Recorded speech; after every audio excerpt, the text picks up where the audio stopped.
हम बात करते हैं, यानी कि नागरिकता के बारे में हम बात करेंगे। सिटीजनशिप, जो भी भारत में नागरिकता दी गई है, तो भारत में नागरिकता कैसी दी गई है? एक गहरी नागरिकता यहाँ पर भारत में दी गई है।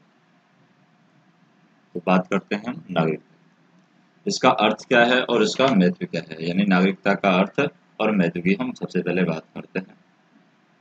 नागरिकता का अर्थ व महत्व क्या है? किसी अन्य आधुनिक राज्य की तरह भारत में दो तरह के लोग हैं, नागरिक और विदेशी। नागरिक भारतीय राज्य के पूर्ण सदस्य होते हैं, उनकी इस पर पूर्ण निष्ठा होती है, इन्हें सभी सिविल और राजनीतिक अधिकार प्राप्त होते हैं। दूसरी ओर विदेशी किसी अन्य राज्य के नागरिक होते हैं, इसलिए उन्हें सभी नागरिक और राजनीतिक अधिकार प्राप्त नहीं होते हैं। इनकी दो श्रेणियां होती हैं, एक तो विदेशी मित्र और विदेशी शत्रु। विदेशी मित्र वे होते हैं जिनके साथ भारत के सकारात्मक संबंध होते हैं। विदेशी शत्रु वे होते हैं जिनके साथ भारत का युद्ध चल रहा है, उन्हें कम अधिकार प्राप्त होते हैं और वे गिरफ्तार और नजरबंदी के विरुद्ध सुरक्षित नहीं है। ये अनुच्छेद 22 में बताया गया है कि वे गिरफ्तार और नजरबंदी के विरुद्ध हैं, सुरक्षित नहीं है।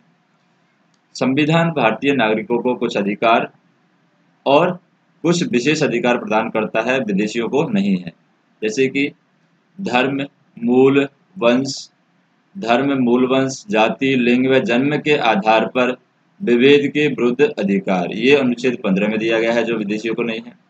लोक नियोजन के विषय में समता का अधिकार, ये अनुच्छेद 16 में दिया गया है। वाक स्वतंत्रता और अभिव्यक्ति की स्वतंत्रता, यानी बोलने की स्वतंत्रता, अभिव्यक्ति की स्वतंत्रता, सम्मेलन, संघ, संचरण, निवास व व्यवसाय की स्वतंत्रता अनुच्छेद 19 में दी गई है।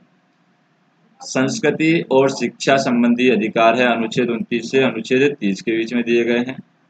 लोकसभा एवं राज्य विधानसभा चुनावों में मतदान का अधिकार दिया गया है। संसद एवं राज्य विधानमंडल की सदस्यता के लिए चुनाव लड़ने का अधिकार दिया गया है। सार्वजनिक पद जैसे राष्ट्रपति, उपराष्ट्रपति, उच्चतम और उच्च न्यायालय के न्यायाधीश, राज्यों के राज्यपाल, महान्यायवादी, महाधिवक्ता की योग्यता रखने का यहाँ पर अधिकार दिया गया है। उपरोक्त अधिकारों के साथ नागरिक को भारत के प्रति कुछ कर्तव्यों का निर्वहन करना होता है। उदाहरण के लिए कर भुगतान करना, राष्ट्रीय ध्वज और राष्ट्रगान का सम्मान करना, देश की रक्षा करना। भारत में नागरिक जन्म से या प्राकृतिक रूप से राष्ट्रपति बनने की योग्यता रखते हैं, जबकि अमेरिका में केवल जन्म से नागरिक ही राष्ट्रपति बन सकता है।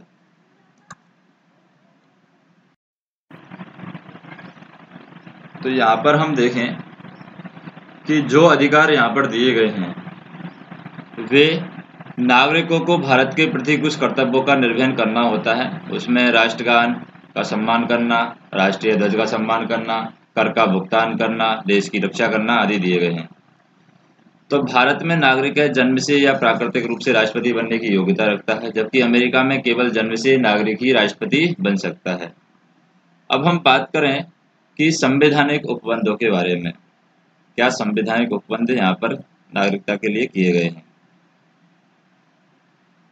संवैधानिक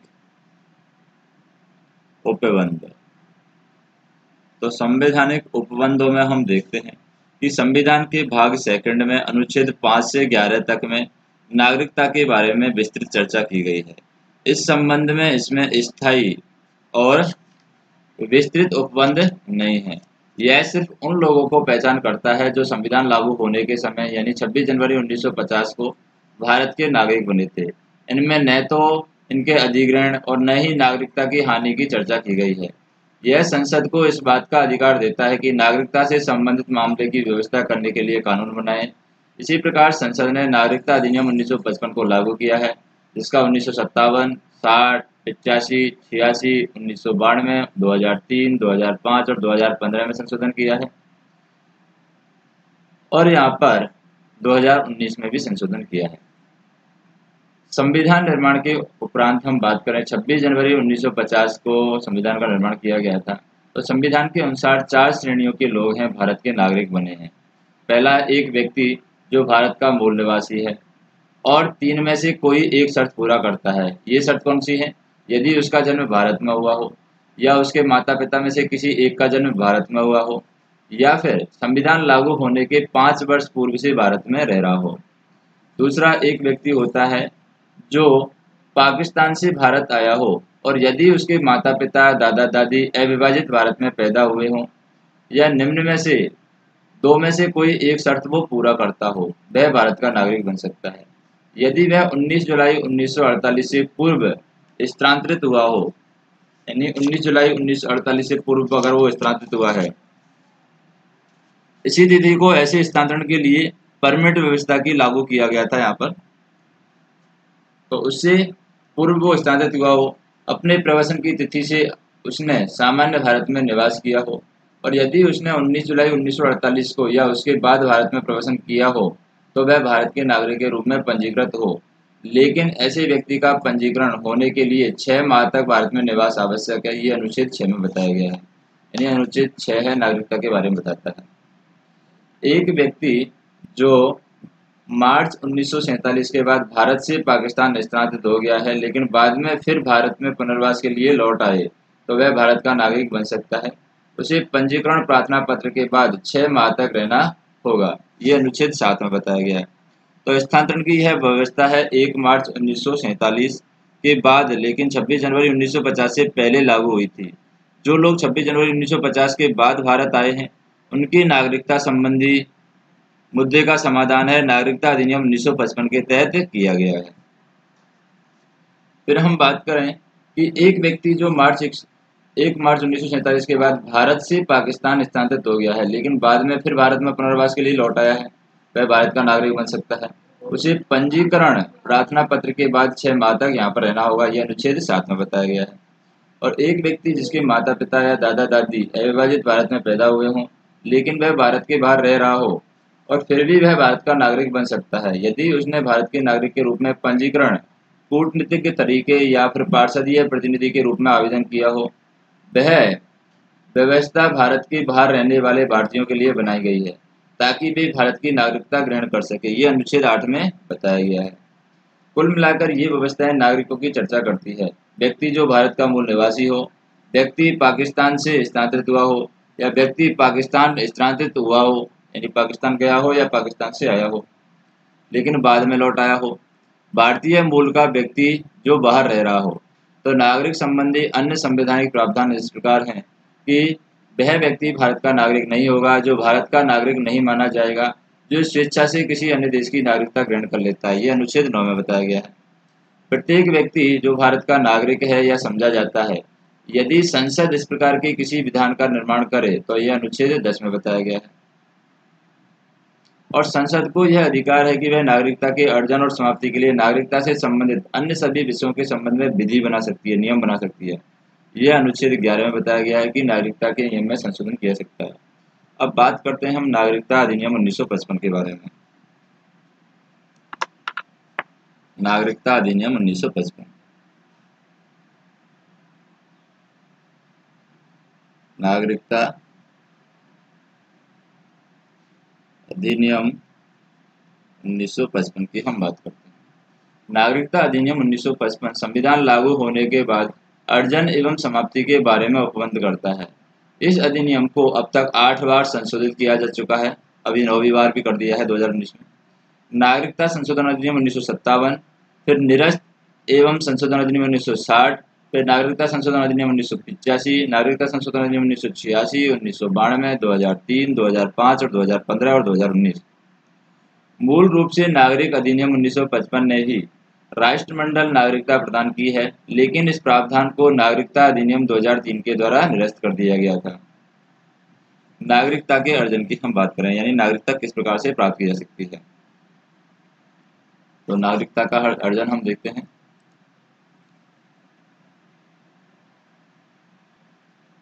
नागरिकता अर्जन यानी नागरिकता किस तरीके से प्राप्त की जाए। तो नागरिकता अधिनियम 1955 नागरिकता प्राप्त करने की 5 शर्तें बताता है, जिसे जन्म, वंशानुगत, पंजीकरण, प्राकृतिक और क्षेत्र समाविष्टि करने के आधार पर बताया गया है। सबसे पहले देखते हैं जन्म से। नागरिकता अर्जन जन्म से हम प्राप्त करते हैं। भारत में 26 जनवरी 1950 को या उसके बाद परंतु 1 जुलाई 1947 से पूर्व जन्मा व्यक्ति अपने माता पिता के जन्म की राष्ट्रीयता के बावजूद भारत का नागरिक होगा। भारत में 1 जुलाई को या उसके बाद जन्मा व्यक्ति केवल तभी भारत का नागरिक माना जाएगा यदि उसके जन्म के समय उसके माता पिता में से कोई एक भारत का नागरिक हो। इसके अलावा यदि किसी व्यक्ति का जन्म 3 दिसंबर 2004 के बाद भारत में हुआ है तो वह उसी दशा में भारत का नागरिक माना जाएगा यदि उसके माता पिता दोनों उसके जन्म के समय भारत के नागरिक हों या माता पिता में से एक उस समय भारत का नागरिक हो और दूसरा अवैध प्रवासी ना हो। भारत में पदस्थ विदेशी राजनयिक एवं शत्रु देश के बच्चों को भारत की नागरिकता अर्जन करने का अधिकार नहीं है। फिर देखते हैं नागरिकता वंश के आधार पर दी जाती है। वंश के आधार पर कैसे दी जाती है? कोई व्यक्ति जिसका जन्म 26 जनवरी 1950 को या उसके बाद परंतु 10 दिसंबर 1992 से पूर्व भारत के बाहर हुआ हो वह वंश के आधार पर भारत का नागरिक बन सकता है यदि उसके जन्म के समय उसके पिता भारत के नागरिक हों। यदि 10 दिसंबर 1992 को या उसके बाद यदि किसी व्यक्ति को जन्म देश से बाहर हुआ है तो वह तभी भारत का नागरिक बन सकता है यदि उसके जन्म के समय उसके माता पिता में से कोई एक भारत का नागरिक हो। 3 दिसंबर 2004 के बाद भारत से बाहर जन्मा कोई व्यक्ति वंश के आधार पर भारत का नागरिक नहीं बन सकता यदि उसके जन्म के 1 वर्ष के भीतर भारतीय कॉन्सुलेट में उसके जन्म का पंजीकरण न करा दिया जाए या फिर केंद्र सरकार की सहमति से उक्त अवधि के बाद पंजीकरण न हुआ हो। इस प्रकार बच्चे का भारतीय कॉन्सुलेट में पंजीकरण कराते समय आवेदन पत्र में माता पिता को इस आशय का शपथ पत्र देना होगा कि उसके बच्चे के पास किसी अन्य देश का पासपोर्ट नहीं है। पुनः एक नाबालिग जो वंश के आधार पर भारत का नागरिक है साथ ही वह किसी अन्य देश का भी नागरिक है तब उसकी भारतीय नागरिकता समाप्त हो जाएगी और जब तक कि वह अन्य देश की नागरिकता या फिर राष्ट्रीयता का परित्याग वयस्क होने के 6 माह के अंदर नहीं कर देता। फिर तीसरा नागरिकता अर्जन कर सकता है पंजीकरण के द्वारा। किसके द्वारा? पंजीकरण के द्वारा। जैसे केंद्र सरकार आवेदन प्राप्त होने पर किसी व्यक्ति अवैध प्रवासी न हो उसको भारत के नागरिक के रूप में पंजीकृत कर सकती है यदि वह कुछ श्रेणियों में किसी भी संबंध से हो, जैसे कि भारतीय मूल का व्यक्ति जो नागरिकता प्राप्ति का आवेदन देने से पूर्व 7 वर्ष से भारत में रह चुका है, भारतीय मूल का वह व्यक्ति जो अविभाजित भारत के बाहर या किसी अन्य देश में अन्यत्र रह रहा है, वह व्यक्ति जिसने भारतीय नागरिक से विवाह किया हो और वह पंजीकरण के लिए प्रार्थना पत्र देने से पूर्व 7 वर्ष से भारत में रह रहा हो, भारत के नागरिक के नाबालिग के बच्चे, कोई भी व्यक्ति जो पूरी आयु या क्षमता का हो अथवा उसके माता पिता भारत के नागरिक के रूप में पंजीकृत हो, कोई व्यक्ति जो पूरी आयु तथा क्षमता का हो तथा वह या उसके माता पिता स्वतंत्र भारत के नागरिक के रूप में पंजीकृत हो या वह पंजीकरण के इस प्रकार का आवेदन देने से 12 महीने से साधारणतः निवास कर रहा हो, कोई व्यक्ति जो पूरी आयु या क्षमता का हो और वह समुद्र पार किसी देश के नागरिक के रूप में 5 वर्ष से पंजीकृत हो या वह पंजीकरण का इस प्रकार का आवेदन देने से 12 महीने से साधारणतः निवास कर रहा हो। एक व्यक्ति जन्म से भारतीय मूल का माना जाएगा यदि वह और उसके माता पिता में से कोई अविभाजित भारत में पैदा हुए हों या फिर 15 अगस्त 1947 के बाद भारत का अंग बनने वाले किसी भू क्षेत्र के निवासी हों। तो उपरोक्त सभी श्रेणियों को लोगों को भारत के नागरिक के रूप में पंजीकृत होने के बाद निष्ठा की शपथ लेनी होती है कि मैं अमुक यह प्रतिज्ञा करता हूं कि मैं भारत के संविधान का पालन करूंगा, उसके प्रति निष्ठा रखूंगा, मैं भारत की विधि का पालन करूंगा और भारत के नागरिक के दायित्वों का निर्वहन करूंगा। फिर प्राकृतिक रूप से बात करते हैं, प्राकृतिक रूप से किस तरीके से नागरिकता अर्जन की जाती है। प्राकृतिक रूप से, तो प्राकृतिक रूप से की बात करें हम, केंद्र सरकार आवेदन प्राप्त होने पर किसी व्यक्ति अवैध प्रवासी न हो प्राकृतिक रूप से नागरिक प्रमाण पत्र प्रदान कर सकती है यदि वह व्यक्ति कुछ योग्यताएं रखता है, जैसे ऐसे देश से संबंधित नहीं हो जहां भारतीय नागरिक प्राकृतिक रूप से नागरिक नहीं बन सकते। यदि वह किसी अन्य देश का नागरिक हो तो वह भारतीय नागरिकता के लिए अपने आवेदन की स्वीकृति पर उस देश की नागरिकता का त्याग देगा। यदि वह भारत में रह रहा है तो भारत सरकार की सेवा में हो या उससे थोड़ा कोई या एक थोड़ा कोई अन्य हो, उसे नागरिक संबंधी आवेदन देने से कम 12 माह पूर्व से भारत में रह रहा होना चाहिए। यदि वह 12 माह की इस अवधि में 14 वर्ष पूर्व से ही वह भारत में रह रहा हो और वह भारतीय सरकार की सेवा में हो या उससे थोड़ा एक या थोड़ा अन्य में से उसकी कुल अवधि 11 वर्ष से कम नहीं होनी चाहिए।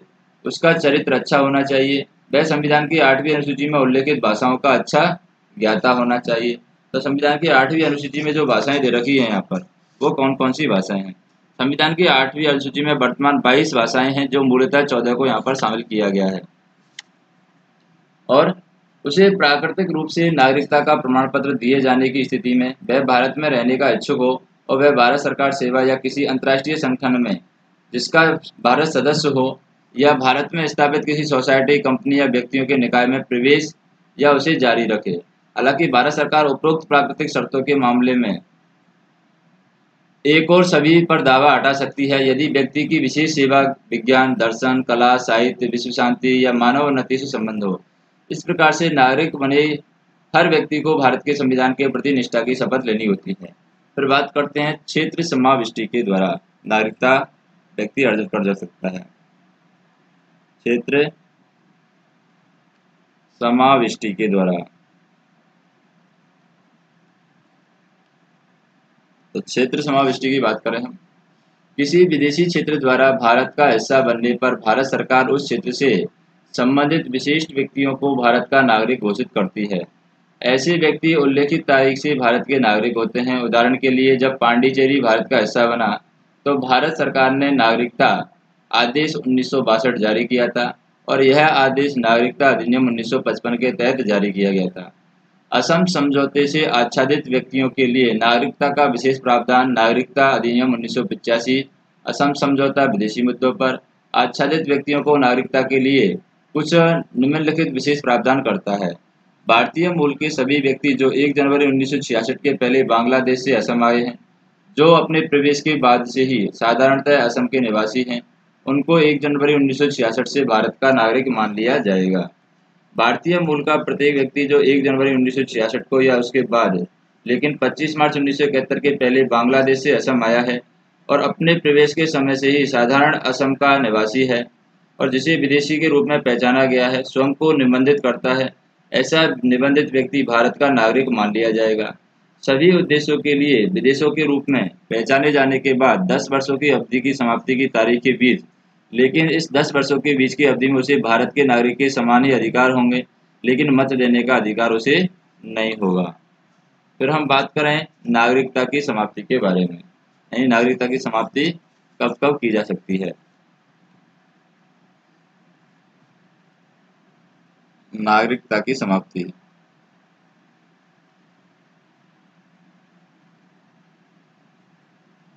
तो नागरिकता की समाप्ति के बारे में बात करते हैं। नागरिकता अधिनियम 1955 में अधिनियम या संवैधानिक व्यवस्था के अनुसार प्राप्त नागरिकता खोने के 3 कारण यहाँ पर बताए गए हैं: त्यागना, बर्खास्तगी और वंचित करना। तो यहाँ पर सबसे पहले देखते हैं स्वैच्छिक त्याग। कोई अपनी इच्छा से त्याग करता है नागरिकता, उसके लिए है ये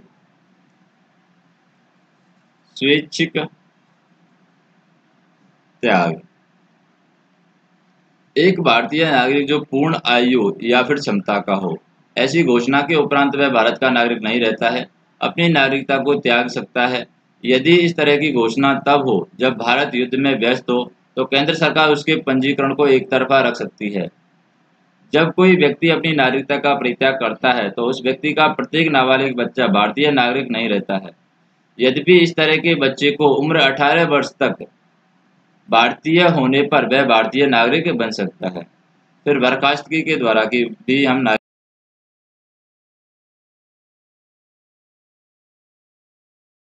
नागरिकता की समाप्ति, बर्खास्तगी के द्वारा, तो बर्खास्तगी के द्वारा की बात करें हम, यदि कोई भारतीय नागरिक स्वेच्छा से किसी अन्य देश की नागरिकता ग्रहण कर ले तो उसकी भारतीय नागरिकता स्वयं बर्खास्त हो जाएगी। हालांकि यह व्यवस्था तब लागू नहीं होगी जब भारत युद्ध में व्यस्त हो। और तीसरा होता है वंचित करने द्वारा, तीसरा है वंचित करने द्वारा, वंचित करने द्वारा, यानी केंद्र सरकार द्वारा भारतीय नागरिक को आवश्यक रूप से बर्खास्त करना होगा यदि नागरिकता फर्जी तरीके से प्राप्त की गई है, यदि नागरिक से संविधान के प्रति अनादर जताया है, यदि नागरिक ने युद्ध के दौरान शत्रु के साथ गैर कानूनी रूप से संबंध स्थापित किया हो या उसे कोई राष्ट्र विरोधी सूचना दी हो। पंजीकरण या प्राकृतिक नागरिकता के 5 वर्षों के दौरान नागरिक को किसी देश में 2 वर्ष का कैद हुई हो, नागरिक समान रूप से भारत के बाहर 7 वर्षों से रह रहा हो, तो अगर कोई नागरिक सामान्य रूप से भारत के बाहर 7 वर्षों से रह रहा है, जैसे यदि कोई छात्र विदेश में पढ़ रहा है तो यह लागू नहीं होगा, या फिर वह भारत सरकार की नौकरी में हो या किसी अंतर्राष्ट्रीय संगठन में हो जिसका भारत सदस्य हो, या उसका वार्षिक पंजीकरण इस संदर्भ में कराता हो कि वह भारत की नागरिकता को ग्रहण करना चाहता है, तो यहाँ पर उसकी नागरिकता है नष्ट नहीं होगी। अब हम बात करते हैं एकल नागरिकता के बारे में। जैसे कि भारत में क्या है, एकल नागरिकता है। एकल नागरिकता,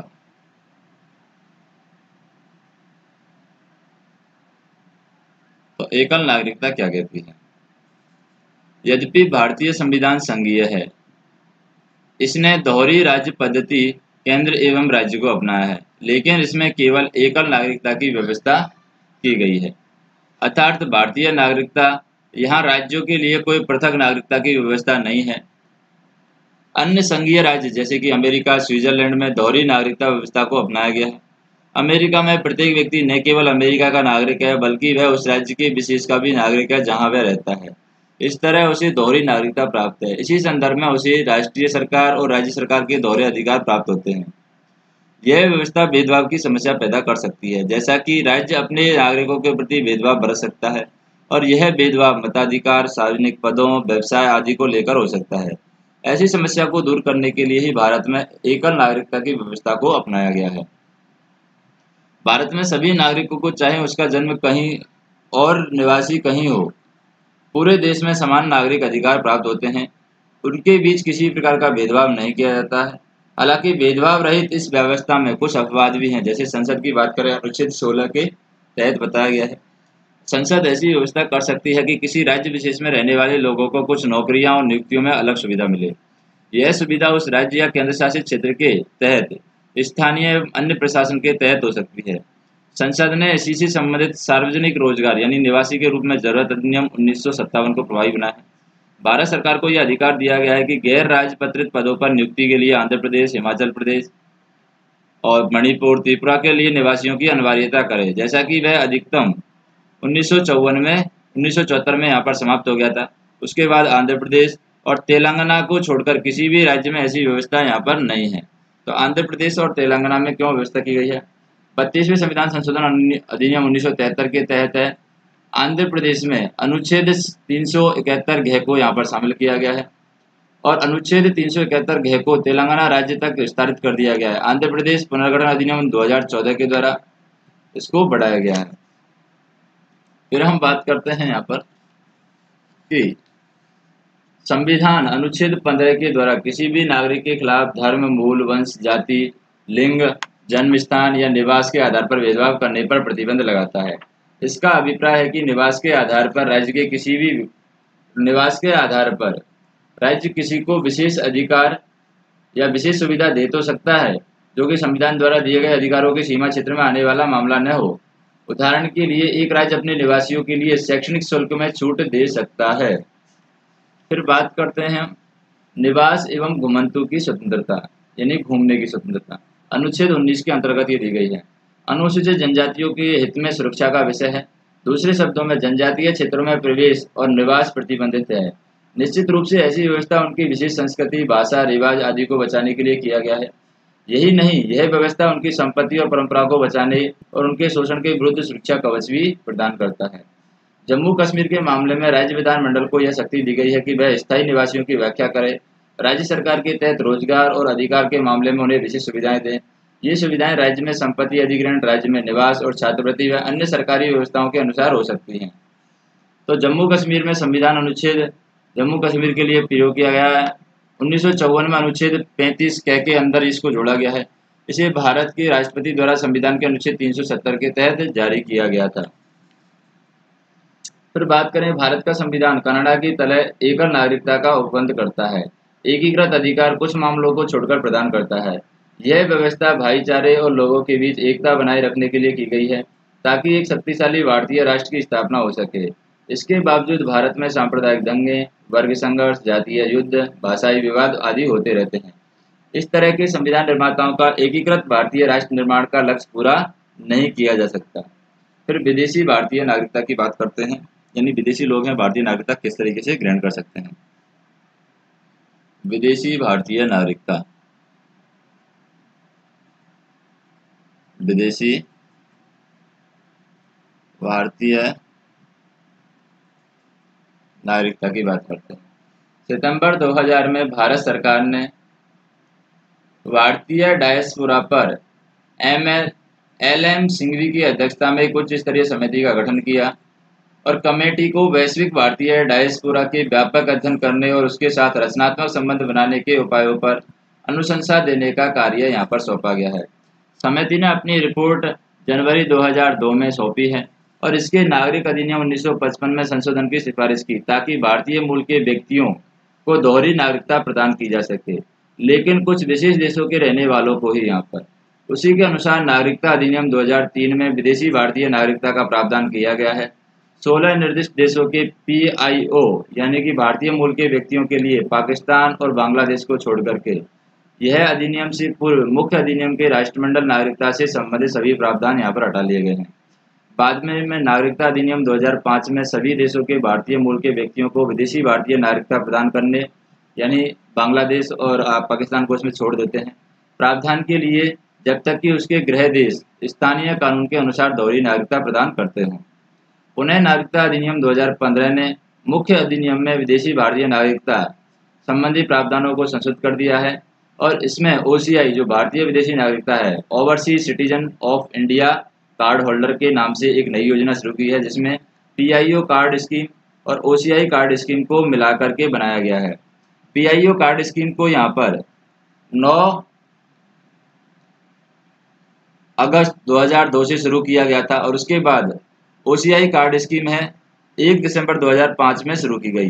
दोनों स्कीम साथ साथ चल रही हैं। वैसे तो OCI स्कीम अधिक लोकप्रिय है। आवेदक इस तरह भ्रम की स्थिति में है कि आवेदकों का भ्रम दूर कर उन्हें अधिक सुविधाएं प्रदान करने के लिए भारत सरकार ने PIO तथा OCI को मिलाकर के एकल स्कीम का सूत्रण किया है, जिसमें दोनों स्कीमों के सकारात्मक पक्षों को शामिल किया गया है और इस प्रकार इस उद्देश्य की पूर्ति के लिए नागरिकता अधिनियम 2015 अधिनियम किया गया है। PIO स्कीम 9 जनवरी 2015 के प्रस्ताव से रद्द कर दी गई है और यह अधिसूचित किया गया है कि सभी चालू PIO कार्ड धारक 9 जनवरी 2015 से OCI कार्ड धारक मान लिए जाएंगे। तो OCI कार्ड धारक ये मान लिए गए हैं। फिर नागरिकता संशोधन अधिनियम 2015 में विदेशी भारतीय नागरिकों को बदल करके विदेशी भारतीय नागरिक कार्ड धारक यानी overseas citizen of India card holder कर दिया गया है और इसके कुछ मुख्य अधिनियम में कुछ प्रावधान है, जैसे कि विदेशी भारतीय नागरिक कार्ड होल्डर का निबंधन बताया गया है। पहला बताया गया है यहाँ पर विदेशी भारतीय नागरिक कार्ड होल्डर का निलंबन, नागरिक कार्ड होल्डर का निलंबन बताया गया, निबंधन बताया गया है। तो इसमें क्या बताया गया है, भारत सरकार आवेदन प्राप्त होने पर किसी विदेशी भारतीय नागरिक कार्ड होल्डर को पंजीकृत कर सकती है। कब कर सकती है? पूर्ण आयु या क्षमता वाला कोई व्यक्ति जो कि किसी अन्य देश का नागरिक है लेकिन संविधान लागू होने के समय और उसके बाद भारत का नागरिक था, जो किसी अन्य देश का नागरिक है लेकिन संविधान लागू होने के समय भारत का नागरिक होने के लिए योग्यता रखता है, अथवा जो किसी अन्य देश का नागरिक है लेकिन वह उस भूभाग से संबंध रखता है जो 15 अगस्त 1947 के बाद भारत का भाग हो गया, अथवा जो किसी नागरिक का पुत्र या पुत्री या पौत्र या पौत्री है या प्रपौत्र या प्रपौत्री है। और दूसरा यहाँ पर बताया गया है कि कोई व्यक्ति जो धारा ए में उल्लेखित व्यक्ति का नाबालिग बच्चा हो, अथवा कोई व्यक्ति जो कि नाबालिग बच्चा हो जिसके माता पिता भारत के नागरिक हैं और दोनों में से एक भारत का नागरिक हो, या फिर हो सकता है कि भारतीय नागरिक का विदेशी मूल का हो, या पति पत्नी हो विदेशी भारतीय नागरिक कार्ड होल्डर का विदेशी मूल का हो, या पति पत्नी जिसका विवाह निबंधित है और आवेदन प्रस्तुत करने की तिथि के पूर्व कम से कम 2 वर्ष तक लगातार चला हो। कोई भी व्यक्ति जो स्वयं अथवा इसके माता पिता में से कोई एक, जिसके दादा दादी परदादा परदादी पाकिस्तान बांग्लादेश अथवा किसी देश जिन्हें भारत सरकार उल्लेखित कर सकती है, विदेशी भारतीय नागरिक कार्ड होल्डर के लिए निबंधन के लिए आहार्य नहीं है यानी योग्यता नहीं रखता है। भारत सरकार उस आंकड़े और डेटा को उल्लेखित कर सकती है जिसमें सूचीबद्ध भारतीय मूल के कार्ड होल्डर व्यक्तियों को विदेशी भारतीय नागरिक कार्ड होल्डर मान लिया गया है। तो यहाँ पर विदेशी नागरिक का विदेशी भारतीय नागरिक कार्ड होल्डर का जो निबंधन है, इसमें कोई बात पहले रहते हैं, केंद्र सरकार अगर संतुष्ट हो, कोई विशेष परिस्थिति बनती है तो उस परिस्थिति को लिखित में अभिलिखित कर किसी व्यक्ति को विदेशी भारतीय नागरिक कार्ड होल्डर को निबंधित कर सकती है। दूसरा है यहाँ पर विदेशी भारतीय नागरिक कार्ड होल्डर को प्राप्त अधिकार। कौन कौन से अधिकार उसको प्राप्त हैं? विदेशी भारतीय नागरिक कार्ड होल्डर को प्राप्त अधिकार, क्या क्या उसको अधिकार प्राप्त है? तो अधिकार की बात करें, एक विदेशी भारतीय नागरिक कार्ड होल्डर को ऐसे अधिकार प्राप्त होंगे जैसा कि केंद्र सरकार उल्लेखित है, और फिर केंद्र सरकार विशिष्ट निर्देशन कर सकती है। एक विदेशी भारतीय नागरिक कार्ड होल्डर को निम्नलिखित अधिकार नहीं होंगे जो कि किसी भी भारतीय नागरिक को होते हैं, जैसे उसे सार्वजनिक रोजगार के मामले में अवसर की संभावना का यहाँ पर अधिकार नहीं होगा, वह राष्ट्रपति चुने जाने के लिए कोई योग्यता नहीं रखेगा, वह उपराष्ट्रपति चुने जाने के लिए कोई योग्य नहीं होगा, वह सर्वोच्च न्यायालय का न्यायाधीश नियुक्त किए जाने के लिए कोई योग्य नहीं होगा, वह उच्च न्यायालय का न्यायाधीश नियुक्त किए जाने के लिए योग्य नहीं होगा, वह एक मतदाता के रूप में पंजीकृत किए जाने का अधिकारी नहीं होगा, वह लोकसभा और राज्यसभा का सदस्य बनने के लिए भी योग्य यहाँ पर नहीं होगा, वह राज्य विधानमंडल या राज्य विधान परिषद का सदस्य चुने जाने के लिए योग्य नहीं होगा, वह सार्वजनिक सेवाओं में नियुक्ति या संघ या राज्य के मामलों में संबंधित पद के लिए योग्य नहीं होगा, जब तक कि ऐसी सेवाओं और पदों पर नियुक्ति के लिए केंद्र सरकार विशिष्ट निर्देश न दे।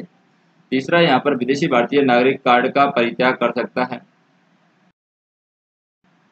विदेशी भारतीय नागरिक कार्ड का परित्याग, विदेशी भारतीय नागरिक कार्ड का परित्याग कर सकता है। इसकी हम बात करें, यदि कोई विदेशी भारतीय नागरिक कार्ड होल्डर निर्धारित प्रपत्र पद्धति से उस कार्ड के परित्याग की घोषणा करता है जो उसे विदेशी भारतीय नागरिक के रूप में पंजीकृत करती है, तब इस घोषणा को केंद्र सरकार के द्वारा पंजीकृत किया जाएगा और इस पंजीकरण के पश्चात वह व्यक्ति विदेशी भारतीय नागरिक नहीं रह जाएगा। जब एक व्यक्ति विदेशी भारतीय नागरिक कार्ड होल्डर नहीं रह जाता है, तब उसका विदेशी मूल की उसकी और उसकी पति पत्नी जिससे विदेशी भारतीय नागरिक कार्ड प्राप्त किया हो, उसका नाबालिग बच्चा हो जो कि विदेशी भारतीय नागरिक के रूप में पंजीकृत है, भारत का विदेशी नागरिक नहीं रह जाता है। तीसरा यहाँ पर होता है, चौथा बात करें, विदेशी भारतीय नागरिक कार्ड होल्डर के रूप में पंजीकरण का रद्द होना। ये चौथी बात है यहाँ पर कि विदेशी भारतीय नागरिक कार्ड होल्डर का पंजीकरण कब रद्द किया जा सकता है। विदेशी भारतीय नागरिक कार्ड होल्डर के रूप में पंजीकरण का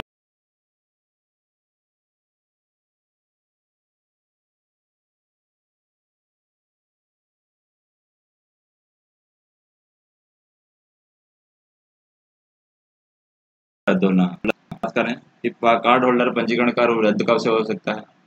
यदि वह संतुष्ट है कि विदेशी भारतीय नागरिक कार्ड होल्डर धोखाधड़ी, असत्य प्रतिनिधित्व और भौतिक साक्ष्य को छुपाकर प्राप्त की गई है, अथवा विदेशी भारतीय नागरिक कार्ड होल्डर ने भारत के संविधान के प्रति अनिष्ठा प्रदर्शित की है, अथवा विदेशी भारतीय नागरिक कार्ड होल्डर ने ऐसे किसी युद्ध या जिसमें भारत भी संलग्न है इसके दौरान शत्रु के साथ गैरकानूनी रूप से संपर्क स्थापित किया है, विदेशी भारतीय नागरिक कार्ड होल्डर ने पंजीकरण के 5 वर्षों के अंदर 2 वर्षों से कम की कैद की सजा भुगती है, यदि ऐसा करना भारत की संप्रभुता, अखंडता, भारत की सुरक्षा या किसी दूसरे देश के साथ मैत्रीपूर्ण संबंध या सामान्य जनता के हित में हो, अथवा किसी विदेशी भारतीय नागरिक कार्ड होल्डर का विकास किसी सक्षम न्यायालय के द्वारा या अन्य द्वारा भंग कर दिया गया हो या भंग नहीं किया गया हो लेकिन ऐसे विवाह के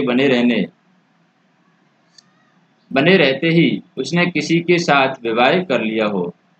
तो हम बात करें यहाँ पर, जैसे NRI, PIO और OCI कार्ड होल्डरों की तुलना करते हैं कि NRI कौन होता है, PIO कौन होता है और विदेशी कार्ड होल्डर कौन होता है। तो सबसे पहले NRI क्या होते हैं? भारतीय नागरिक जो साधारणतः भारत के बाहर निवास करता है, जिसके पास भारतीय पासपोर्ट है, वो कहलाते हैं NRI, यानी अप्रवासी भारतीय।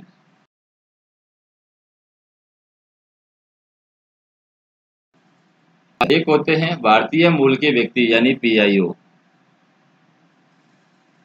भारतीय मूल के व्यक्ति, और एक होते हैं विदेशी भारतीय नागरिक कार्ड होल्डर, विदेशी भारतीय नागरिक कार्ड होल्डर, कार्ड होल्डर। कौन इसके लिए योग्य है? NRI की बात करें, विदेशी नागरिक कार्ड होल्डर है, इसमें बात करें, इसमें कोटि के विदेशी नागरिक OCI कार्ड होल्डर के रूप में पंजीकरण के लिए योग्य है। और विदेशी भारतीय नागरिक कार्ड होल्डर क्या होगा? जो संविधान लागू होने के समय 26 जनवरी 1950 को या उसके बाद भारतीय नागरिक हो, जो 26 जनवरी 1950 को भारत का नागरिक बनने के लिए योग्य हो, वह भूभाग का निवासी हो जो 15 अगस्त 1947 को भारत का अंग बन गया है, जो किसी नागरिक पुत्र पुत्री पौत्र पौत्री प्रपौत्र उससे संबंधित हो, जो उल्लेखित व्यक्तियों की नाबालिग संतान हो, जो नाबालिग बच्चा है और जिसके माता पिता भारत के नागरिक हैं अथवा दोनों में से किसी एक भारत का नागरिक है। भारत के नागरिक को विदेशी मूल का पति पत्नी या विदेशी भारतीय नागरिक कार्ड होल्डर की या विदेशी मूल की पति पत्नी या उसका नागरिक अधिनियम 1955 के अंतर्गत पंजीकरण हुआ हो और वह विवाह आवेदन प्रस्तुत करने के तुरंत पहले से लगातार कम से कम 1 वर्ष से चला आया हो।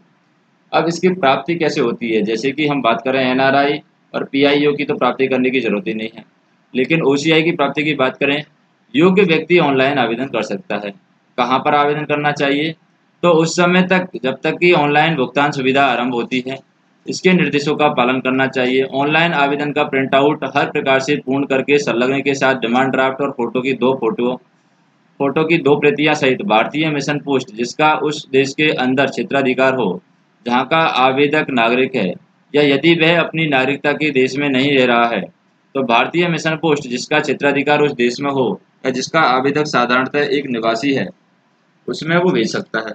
यदि आवेदक भारत में रह रहा है तो ऑनलाइन आवेदन पत्र का प्रिंट आउट जो हर प्रकार से पूर्ण हो संलग्न सहित डिमांड ड्राफ्ट फोटो की 2 प्रतियां विदेशी क्षेत्रीय पंजीकरण कार्यालय यानी FRRO में अपने क्षेत्राधिकार नियंत्रण के अनुसार जमा करा सकता है।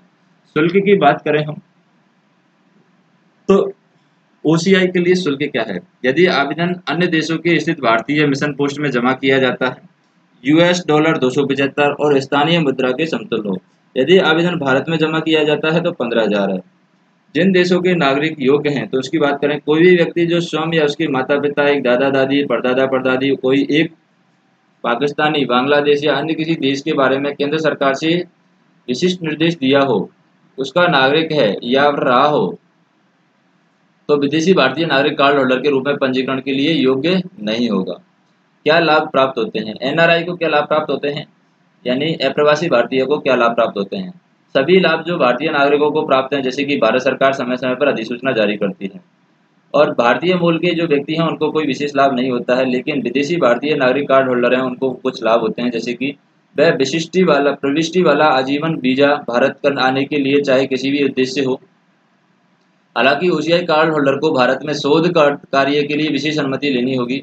इसके लिए वे इंडिया मिशन पोस्ट और FRRO को आवेदन प्रस्तुत कर सकते हैं।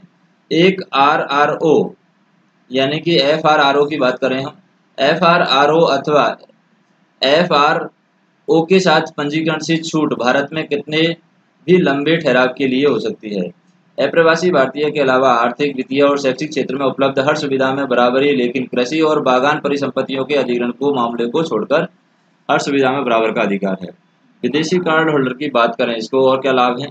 पंजीकृत विदेशी भारतीय नागरिक कार्ड होल्डर भारतीय बच्चों के अंतर्देशीय दत्तक ग्रहण के मामले में अप्रवासी भारतीयों के सामने समझे जाएंगे। विदेशी यानी पंजीकृत विदेशी भारतीय नागरिक कार्ड होल्डर भारत में घरेलू उड़ानों के किराए के मामले में अप्रवासी भारतीय के बराबर समझे जाएंगे। पंजीकृत विदेशी भारतीय नागरिक कार्ड होल्डर भारत में राष्ट्रीय उद्यानों, वन्यजीव अभयारण्यों में वही प्रवेश शुल्क लिया जाएगा जो घरेलू आगंतुकों से लिया जाता है।